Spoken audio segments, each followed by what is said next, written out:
எல்லோருக்கும் வணக்கங்க. எல்லோரும் எப்படி இருக்கீங்க? நல்லா இருக்கீங்களா? இந்த பதிவு நீங்கள் பார்க்கறதுக்கு வந்திருக்கீங்க, ரொம்ப நன்றிங்க. இது வரைக்கும் சப்ஸ்கிரைப் பண்ணாமல் பார்த்துட்ருக்க சகோதர சகோதரிகள் இருப்பீங்க இல்லையா, அவங்கெல்லாம் சப்ஸ்கிரைப் பண்ணிட்டு பார்க்கும்பொழுது எனக்கும் ஹாப்பி, உங்களுக்கும் ஹாப்பி. சரிங்களா? இந்த பதிவில் ஆண்கள் தவிர்க்க வேண்டிய பழக்கங்கள் நிறைய இருக்குங்க. இதெல்லாம் பெரிய விஷயமா எல்லாரும் நிறைய விஷயம் யூடியூப்பில் சொன்னால் கூட இந்த விஷயமும் நல்ல விஷயந்தாங்க. தெரிஞ்சுக்கிறதும் நல்லது தானே. பெண்களை பற்றி மட்டுமே குறை சொல்லக்கூடாது இல்லையா? ஆண்களும் வீட்டில் நிறைய விஷயம் கடைப்பிடித்தாதாங்க மகாலட்சுமி தங்குவாங்க. அது எல்லாருக்கும் தெரியறதில்ல. எதால் வந்துருச்சா, அதால் வந்துருச்சா, எப்படி இருக்கக்கூடாதா, அப்படி இருக்கக்கூடாதா அப்படின்னு சொல்லிட்டு பெண்கள் நல்லா இருந்தால் கூட விதண்டாவாதம் பேசிகிட்டு இருப்பாங்க. சரி, இருந்தாலும் பரவாயில்ல, தெரிஞ்சிக்க வேண்டிய ஆண்கள் தெரிஞ்சுக்கிறது நல்லது தானே.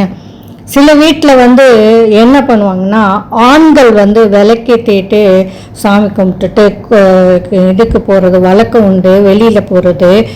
அந்த மாதிரி இருக்கிறது நல்ல விஷயந்தான். அதுக்கப்புறம் குளிச்சுட்டு பெண்கள் விளக்கேற்றுறதும் நல்ல விஷயந்தான்.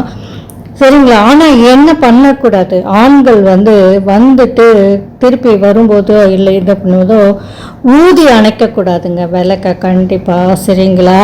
மலர் வச்சு அணைக்கணுங்க.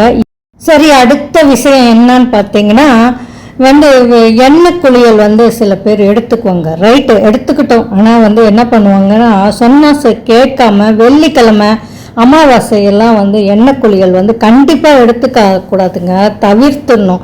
எங்க சனிக்கிழமை எடுத்துக்கலாமே. இது ஆண்கள் விதண்டாவாதம் பண்ணாதீங்க, பிரச்சனையாக இருக்கும். அது நல்லதல்ல. சரிங்களா? அடுத்தது என்னன்னா, தலைக்கு தடவுற தேங்காய் எண்ணெய் ஸ்லைட்டாக தடவுங்க. ஆனால் உடலுக்குன்னு நல்லெண்ணெய் தடவிக்கிறது தான் நல்லது. அதே போல் முடி வெட்டிட்டு வர அன்னைக்கு எண்ணெய் குளியல் கண்டிப்பாக போடாதீங்க. அது உடம்புக்கு ரொம்ப ரொம்ப நல்லதல்ல. ரொம்ப இதாகிடும், ஹீட்டை தூக்கி விட்டுட்டு அப்புறம் ரொம்ப குளிர்ச்சி ஆகிட்டு உடம்பு பாதிக்கும். சரிங்களா? அடுத்தது பார்த்திங்கன்னா, ஆண்கள் இதெல்லாம் கேட்டுக்கிட்டாவே குடும்பத்தில் அமைதின்னு கேட்காம விதண்டாவாதம் பண்ணிகிட்டு இருக்க வீட்டிலலாம் என்னங்க பண்ணுறது? சரி, அவங்கவுங்க பண்ணுறதுக்கு அவங்கவுங்க தான் அனுபவிக்கணும். அடுத்தது பார்த்திங்கன்னா, சாப்பிடும்போது சிரிக்கிறது அப்படிலாம் பேசுகிறது இதெல்லாம் இல்லாமல் இருந்தாலே நல்லதாக இருக்கும். அவங்க மனைவிமார்கள் செஞ்சது ரசித்து சாப்பிட முடியும். அடுத்து முக்கியமானது வீட்டில் பெரியவங்க இருந்தாங்கன்னா அவங்கள அவமதித்து பேசவே கூடாதுங்க.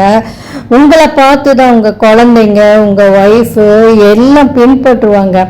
சரிங்களா? நீங்கள் தான் ரோல் மாடலாக இருக்கணும். பிடிக்காமையே இருந்தால் கூட அவங்கள இன்சல்ட் பண்ணக்கூடாது. சரிங்களா? அதே போல் அப்போ தான் குழந்தைங்க உங்களை பார்த்து ரோல் மாடலாக வளர்ந்து வருவாங்க. அடுத்தது அதிக கோபத்தை எப்பயுமே வச்சுக்கிட்டே இருக்காதீங்க மனசில். அது ரொம்ப நல்லதும் இல்லை. எல்லாத்தையும் விட்டுட்டு ஓரளவுக்கு கோபப்படாமல் வாழ்க்கை நடத்த முடியாது, ரைட்டு தான். ஆனால் அந்த கோபத்தையே வச்சிட்டு என்ன சாதிக்க போகிறோம் சொல்லுங்கள்? உடம்பு தான் கெடும், அப்புறம் மன உளைச்சல் இதெல்லாம். அப்புறம் போகிற இடத்துல நல்லபடியாக வேலை செய்ய முடியாது. அதனால் மனதை டெய்லி அமைதியாக வச்சுக்க பழகிக்கணும். அடுத்தது என்ன பண்ணக்கூடாது அப்படின்னு பார்த்தீங்கன்னா, உணவை வீணாக்கிறது. எனக்கு இது பிடிக்கல, அது பிடிக்கல அப்படின்னு சொல்லிட்டு நிறைய எல்லாத்தையும் வீணாக்கும்போது வீட்டில் இருக்க குழந்தைங்களும் அதையே தான் ஃபாலோ பண்ணுவாங்க. ஏன்னா அதனால் கஷ்டப்பட போகிறது நீங்கள் தானே. உங்களுடைய பொருளாதாரம் தான் பாதிக்கப்படும். அதனால் எல்லாவற்றையும் எப்பொழுதும் எல்லார் முன்னாலேயும் சாப்பிட்டு பழகுங்க. உணவை வேஸ்ட்டு பண்ணாதீங்க. இது ஒரு வேண்டுகோள்னே வச்சுக்கலாம். நிறையா வீட்டில் இந்த மாதிரி இருக்க வீட்டில் அமைதியாக குடும்பம் நடக்குது, முன்னேறி போகுது. இது சின்ன சின்ன விஷயம்தான். ஆனால் எவ்வளோ வாழ்க்கையில் அமைதி, அந்த குழப்பம் இல்லாத வாழ்க்கை. அப்படி இருக்கும்போது அவங்க குழந்தைகளும் அமைதியாக இருப்பாங்க, மனைவிமார்களும் அமைதியாக இருப்பாங்க. அப்போ குடும்பம் நல்லா இருக்கும். அப்போ சண்டை சச்சரவு இல்லாதப்போ மகாலட்சுமி கண்டிப்பாக அந்த வீட்டில் தங்குவாங்க. இதெல்லாம் வந்து சின்ன சின்ன விஷயம்தான், ஆனால் வந்து நீங்கள் கண்டிப்பாக ஃபாலோ பண்ண முடியும். சரியா? முக்கியமாக வந்து சின்ன வயசுக்காரங்களாம் இருப்பாங்க, அவங்களுக்கு எதை சொன்னாலும் புரியாது. ஆனால் வந்து ப்ரெக்னெண்ட்டாக இருக்காங்க இல்லையா வீட்டில் ஒய்ஃப் எல்லாம், அப்போ போய் கடலில் குளிக்காதீங்க. கண்டிப்பாக அதை தவிர்த்துறது நல்லது. சரிங்களா?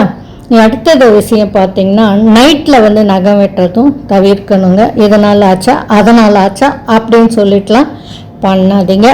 இதெல்லாம் ரொம்ப பேட் ஹேபிட்டு. சரிங்களா? அடுத்தது, ஒரு கெட்ட விஷயத்துக்கு போயிட்டு வர ஆண்கள் இருக்காங்க இல்லையா, நல்லா எல்லாருக்குமே வந்து சுட தண்ணியில் குளிக்கிற பழக்கம் இருக்கும். ஆனால் கண்டிப்பாக அந்த மயானத்துக்கு போயிட்டு வந்தப்போ சிவசிவான்னு சொல்லிட்டு சுடு தண்ணியில் குளிக்காமல் பச்சை தண்ணியில் குளிக்கணுங்க. அது கண்டிப்பாக அந்த டைமில் சுடு தண்ணீர் வந்து உபயோகிக்காமல் இருக்கிறது நல்லதுங்க. சரிங்களா?